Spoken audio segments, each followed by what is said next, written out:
faith is the desperate thrust of a helpless soul upon the arms of an almighty Savior.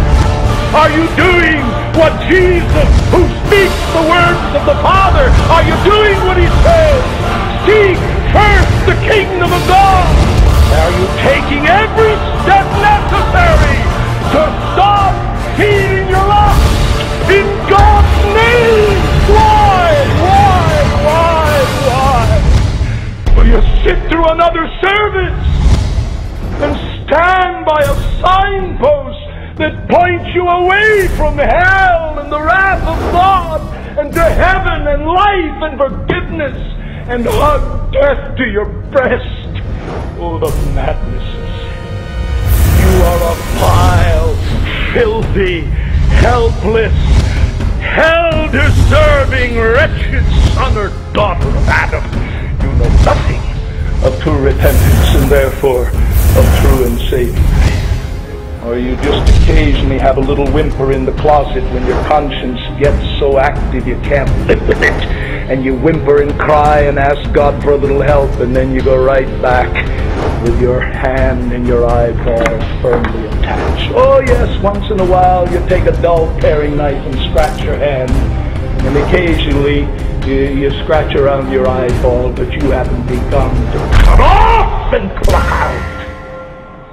You better listen to the words of Jesus. Not everyone who says, Lord, Lord, shall enter, but he that does the will of my Father in heaven. If ye by the Spirit do mortify the deeds of the flesh, ye shall live. If you live after the flesh, you'll die. The cross does not give us a minor shift or two with regard to a few of our ethical and moral and religious values. The cross radically disrupts the very center and citadel of your life from self to Christ. And if the cross has not done that, you're not a Christian. My friend, face it.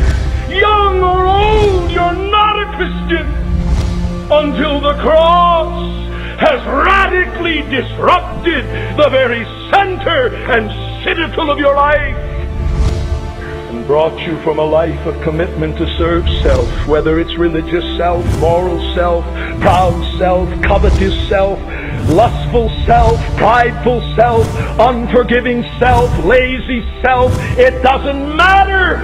What are the focal points of the reign of yourself?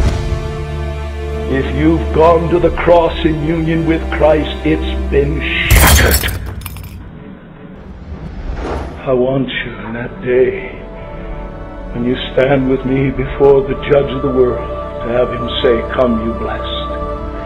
Come you blessed. I don't want to look at you standing there saying, Lord, Lord, Lord, Lord. I named you in earth. I named you before the elders. I named you before the church. I named you in prayer meeting. I named you in witness. And Lord, now, Lord, Lord, did I not this? Did I not that? I don't want to hear him say, depart from me. I never knew you. You worker of iniquity. You never were made a doer of the will of God. You learned enough, and you learned what to say properly enough to be accepted for what you professed yourself to be on earth. But now the day of judgment has come, and the truth is now to be known.